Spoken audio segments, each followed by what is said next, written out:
guys, so ngayon po magpe-prepare ako ng pagkain ng dalawang adult cats ko po. So ito isang kilong laman ng manok, breast part po fillet, walang buto, walang balat, and then 1/4 na squash, and then isang bouquet ng itong tag dito, malunggay. So buti na lang may puno kami. So yan, yung isang kilo po ng breast part na fillet, and itong mga ganito malunggay squash ay maabot ng isang linggo storage na nasa freezer lang po. So nakaka-4 na kilo ako kapag isang buwan. Tapos pwede naman din po lagyan niya ng atay ng manok and balon-balonan, pero syempre nakalimutan ko edihaw.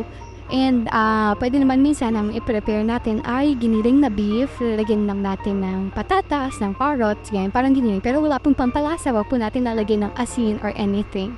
So boiled lang po talaga. So prepare lang tayo ng malinis sa container para ensure natin na mahaba yung lifespan ng pagkain na i-store natin for 1 week. So papakuluin lang po natin yan, and then paparti-partihin na po natin sa container. Hintayin lang po natin mag-cool down bago natin ilagay sa freezer para po hindi sila masira agad. So ayan po, ganito na siya. So yung isang maliit pang 1 day, ayan 2 days yung malaki, that's 2 days, that's 2 days. So total of 7 days po yan.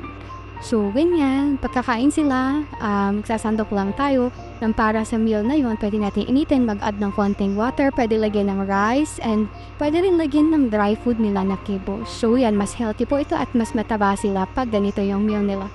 So ayan, kailangan himay-himay lang natin ng ganyan para mas madali po nilang nakakain. And yung sabaw po yung gustong-gusto po nila yan.